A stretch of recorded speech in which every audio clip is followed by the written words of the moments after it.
Hello students, स्वागत है आपका हमारे यूट्यूब चैनल लेट्स डिस्कस पर। आज जो है हम वर्कशीट नंबर 77 करेंगे, जो कि आपकी इंग्लिश सब्जेक्ट की है। क्लास क्या है? 10th, right. और डेट क्या है? 1 फरवरी 2022। क्या ये रीडिंग कॉम्प्रिहेंशन है? इसमें आपको क्या करना है? You have to read the passage and answer the question that follow. ये पैसेज दिया हुआ है, चलिए इसको रीड करते हैं।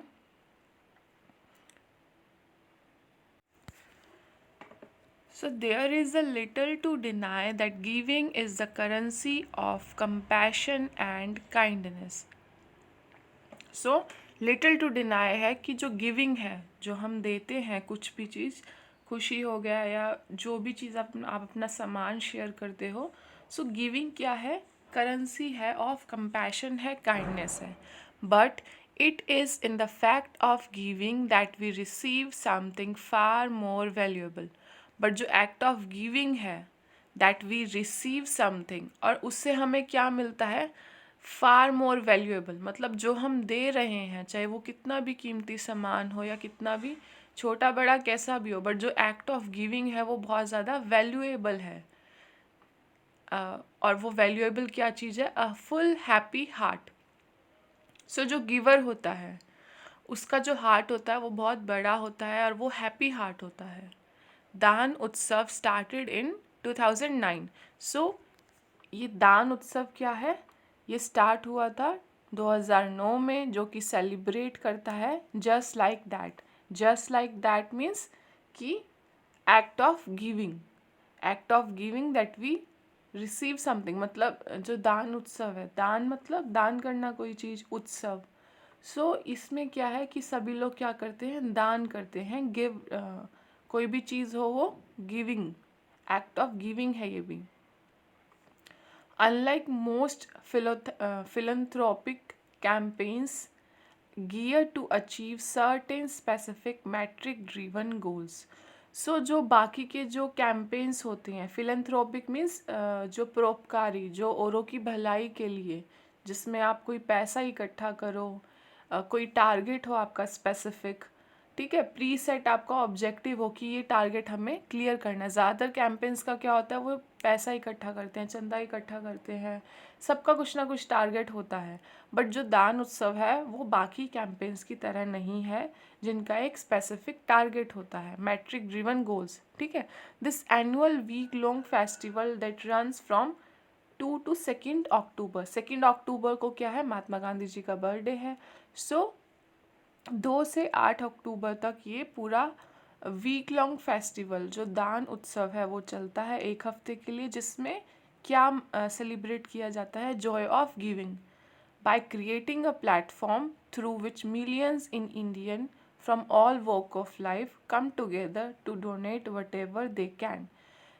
इस लॉन्ग वीक फेस्टिवल में क्या है? एक हफ्ते का फेस्टिवल होता है जिसके अंदर जितने भी सभी समाज के जो लोग हैं, इस फेस्टिवल में क्या है? No matter how big is your pocket, but what matter is how big is your heart. इसमें ये मैटर नहीं करता कि आपकी जेब कितनी बड़ी है, पॉकेट में कितने पैसे हैं। ये मैटर करता है कि आपका दिल कितना बड़ा है। आप कुछ भी चीज़ दे सकते हो, छोटी से बड़ी। आप कोई स्किल्स दे सकते हो, रिसोर्सेज दे सकते हो, या सिर्फ अपना टाइम दे सकते हो। जैसे हम गुरुद्वारे में देखते हैं, वहाँ क्या करते हैं? सिर्फ सेवा करते हैं। ज़रूरी नहीं है कि आप डोनेट ही करो, आप अनाज गेहूँ ये सब दो, चावल वगैरह दालें, बट आप वहाँ जाके आप सेवा भी कर सकते हो। बर्तन वगैरह यूटेंसिल्स क्लीन कर सकते हो, या लंगर में आप हाथ बटा सकते हो अपना, राइट। इसी तरह क्या है दान उत्सव में भी, कि सभी समाज से लोग आ सकते हैं, कोई भी हो, और वो what ever they can donate, मतलब जहाँ भी उनका सही लगे, जो भी चीज़ उनके पास हो वो डोनेट कर सकते हैं। To help those less privileged.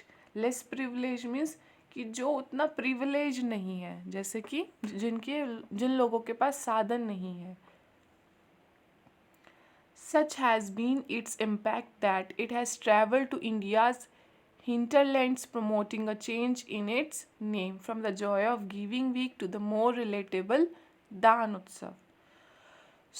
ये जो दान उत्सव है, ट्रैवल टू, कहाँ पे ट्रैवल किया? जो दूर दूर की जो जो जगहें हैं जहाँ पे कोई अभी तक डेवलपमेंट भी नहीं है, बहुत दूर दूर की जो इंडिया में जो प्लेसेस हैं वहाँ पर भी ये जो फेस्टिवल है ये पहुँच गया है, इतना इसका वो है, पॉपुलैरिटी है। सेकेंड पैराग्राफ में क्या है? The reading revolution part of 2021, और रीडिंग रेवोल्यूशन भी इसी का पार्ट है, 2021 chapter of this festival of fellowship. Reading revolution में क्या होता है कि जो बच्चे हैं उनको पढ़ाया जा सकता है ताकि वो भी क्या बने, वो भी समाज में पार्टिसिपेट करे, सोसाइटी में वो भी क्या बने, गिवर बने। क्योंकि ये माना जाता है कि जो बच्चे हैं वो बेनिफिशियरीज हैं, कि वो सिर्फ लाभ उठाते हैं, वो कोई रोल प्ले नहीं करते। बट रीडिंग रेवोल्यूशन में क्या है कि जो बच्चे हैं उनको रीडिंग उनको पढ़ाया जाएगा ताकि वो अपने जो एल्डर्स हैं, जो उनके दादा दादी नाना नानी इवन जो पेरेंट्स हैं उनको वो रीडिंग मतलब स्टोरी सुना सके। सो ये भी एक रेवोल्यूशन है, एक एफर्ट है to include children as active participants in the act of giving, कि जो बच्चे हैं उनको इंक्लूड करना, उनको एक एक्टिव पार्टिसिपेंट्स बनाना in the act of giving. Says किसने कहा है ये? 38 ईयर ओल्ड आशीष श्रीवास्तव ने, जो कि क्या है, फाउंडर ऑफ शिक्षार्थ है, एक एनजीओ है, उनके ये फाउंडर है। One of the host organisation of this initiative, the idea driving reading revolution was to explore how can children celebrate giving। सो इसका जो मेन आइडिया है जिससे ये रीडिंग रेवोल्यूशन वो आया है वो क्या है कि एक्सप्लोर करना, खोज करना कि बच्चे कैसे पार्टिसिपेट कर सकते हैं जो एक्ट ऑफ गिविंग है, जो दान है, primarily in rural and tribal areas. और ज़्यादातर ये कहाँ पर लाया जा रहा है? रूरल, जो ग्रामीण क्षेत्र है और जो ट्राइबल एरिया है। People mostly see them as beneficiaries and never as contributors. ज़्यादातर माना जाता है कि जो चिल्ड्रन है वो बेनिफिशियरीज है, कंट्रीब्यूट नहीं करते, बट इनका एम क्या है कि वो भी एक्टिव पार्टिसिपेंट्स बने in the act of giving. We believe we could change that narrative. So जो आशीष श्रीवास्तव है उनका ये मानना है कि जो ये नैरेटिव है उसको हम चेंज कर सकते हैं। शिक्षार्थ जॉइंट फोर्सेस विद स्वतंत्र तालीम। स्वतंत्रता तालीम भी एक तरह की एनजीओ है। शिक्षार्थ और स्वतंत्रता तालीम दोनों मिलके ये जो एम है इस पे काम कर रहे हैं। A group that who creates learning space for children with children. So Swatantra Taleem क्या है? ग्रुप है जो क्रिएट करता है लर्निंग स्पेसेस, बच्चों के सीखने के लिए एक स्पेस वो प्रोवाइड करते हैं। एंड स्वातालीम एक एनजीओ है जो प्रोवाइड करती है एजुकेशन टू माइनॉरिटी गर्ल्स। जो माइनॉरिटी गर्ल्स हैं उनको वो एजुकेशन प्रोवाइड करती है ऑल ओवर द इंडिया। सो ये जो ये क्या है, एनजीओज हैं। शिक्षार्थ हो गया, स्वतंत्रता तालीम हो गया, और थर्ड कौन सा हो गया आपका? स्वातालीम, राइट। चलिए नेक्स्ट क्वेश्चन आंसर्स करते हैं। व्हाट डज दान उत्सव सेलिब्रेट्स एवरी ईयर? दान उत्सव क्या सेलिब्रेट करता है? फर्स्ट का आंसर ये है, it celebrates the joy of giving by creating a platform through which millions in India from all walks of life come together to donate whatever they can, right? Skills, resources, time to help those less privileged। ये हो गया आपका first question. Second पे चलते हैं। Mention 2 ways in which Daan Utsav is different from other campaigns. You have to mention 2 ways, दो तरीके mention करने हैं। क्या किसके बारे में? दान उत्सव के बारे में, कि जो दान उत्सव है वो डिफरेंट है बाकी कैंपेन्स के अगर कंपेयर करें, दान उत्सव इज़ डिफरेंट। सो जो दान उत्सव है वो क्या है? बेस्ड नहीं है स्पेसिफिक मैट्रिक ड्रिवन गोल्स, मतलब इनके कोई ऑब्जेक्टिव नहीं है कि ये टारगेट पूरा करना है। जिसको जो डोनेट करना है, जहाँ डोनेट करना है वो करे। As there is no target fix, is it just celebrates the joy of giving. Second में क्या आ जाएगा? Unlike any other campaigns they here one can donate whatever they want, like skills, resources, time, कि आप कुछ भी donate कर सकते हो, like skills, resources and time. Next third question is, what has been the impact of the joy of giving week? क्या impact पड़ा है जो जॉय ऑफ गिविंग वीक है? So the joy of giving week is that it has traveled to India's hinterlands, prompting a chain change in its name from the joy of giving week to the more relatable दान उत्सव।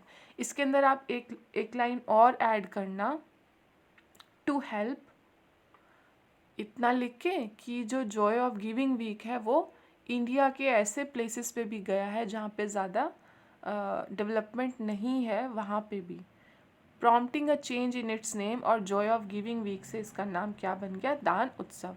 इसके बाद लिखना it help to less privileged people, it help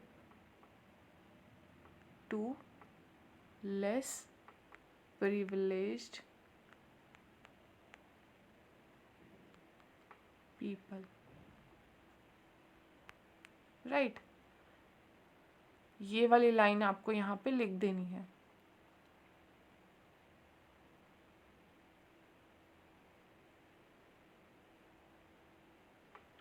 ये रहा ना, to help those less privileged, ये वाली लाइन आप सेकंड क्वेश्चन में ऐड कर देना, सेकंड पॉइंट में, राइट। थर्ड क्वेश्चन में ये वाली लाइन आप ऐड कर देना। चलिए नेक्स्ट चलते हैं। According to Ashish Shrivastava, how is reading revolution a unique effort. जो आशीष श्रीवास्तव हैं, जो कि क्या है, इसमें एनजीओ के लीडर हैं, उनका क्या यूनिक एफर्ट है। सो जो because it is an effort, ये क्या है, एक एफर्ट है इंक्लूड करना चिल्ड्रंस को as active participants in the act of giving. उनका ये एक यूनिक एफर्ट है। This revolution will be led by children who have learn to read to bring the magic of stories to their parents and elders. इसमें क्या होगा revolution में, कि जो चिल्ड्रन है उनको पढ़ाया जाएगा, सिखाया जाएगा, ताकि वो स्टोरी टेलिंग करें, किसको, अपने पेरेंट्स को, अपने एल्डर्स को, who have learn to read, उनको सिखाया जाएगा रीड कैसे करते हैं, to bring the magic of stories, कि जो स्टोरीज़ का जो मैजिक है उनको वो अपने घरों में लेके जाएं और अपने पेरेंट्स एल्डर्स से शेयर करें, उनको स्टोरी टेलिंग, उनको स्टोरी सुनाएं। सो ये उनका एक यूनिक एफर्ट है, किनका, आशीष श्रीवास्तव का, जो कि एनजीओ में काम करते हैं। नेक्स्ट है, if you had to work on a project within one of the NGOs mentioned above, which one would you choose and why। अगर आपको एक मौका दिया जाए कि आपको एक प्रोजेक्ट पे वर्क करना है किसी भी NGOs में, जो ऊपर 3 NGO दी हुई हैं, मैं दिखा देती हूँ कौन कौन सी NGO है। एक तो शिक्षार्थ है, स्व तालीम है, और तीसरी कौन सी है, स्वतंत्रता तालीम। इसको आपको गूगल पे सर्च करना है 1 by 1, और आपको देखना है कि आपका इंटरेस्ट किस में है, कौन सी NGO आप चाहोगे, इंटरेस्टेड हो काम करने के लिए, ठीक है। 3 NGOs है, आपको गूगल करना है, सर्च करना है कि ये क्या क्या काम करते हैं, क्या क्या इनका मेन मोटिव है, एम क्या है। सो मैंने क्या लिखा है, I would like to work with Swatantrata Talim, ठीक है। बिकॉज जो NGOs है, मेन एम क्या है, इज़ टू को क्रिएट स्पेसेस। इसमें मेन मकसद क्या है कि बच्चों के लिए एक स्पेस क्रिएट किया जाएगा, उनके बोथ फिजिकल और मेंटल हेल्थ के लिए, where children can learn through their own experience, और चिल्ड्रन जो है खुद के एक्सपीरियंस से, अनुभव से सीखते हैं, लर्निंग करते हैं, and make their on decisions rather than binding them in structures. मतलब पर्टिकुलर स्ट्रक्चर नहीं है कि इसी में ही आपको फिट होना है। It has its own 3 programme, इसके 3 प्रोग्राम है। स्व आंगन है, खोज आ जाएगा इधर, स्व खोज है, स्व एकता है, ठीक है। Which create space for creativity, learning and development of children. ये आपका क्वेश्चन हो गया। नेक्स्ट 6th क्वेश्चन है, which word in the passage is similar in meaning. ये आपको सेंटेंस दिया हुआ है, इसका मतलब ढूंढना है आपको पैसेज में। The practice of giving money and time to help make life better for other people. Philanthropic इसका आंसर हो जाएगा। सो ये वर्कशीट आपकी कंप्लीट हो गई है। इसको अपने दोस्तों के साथ शेयर करिएगा। वर्कशीट अच्छी लगे तो लाइक करिए, चैनल को सब्सक्राइब करिए, और कमेंट सेक्शन में मेंशन ज़रूर करिएगा कि वर्कशीट कैसा लगा। Okay, thank you.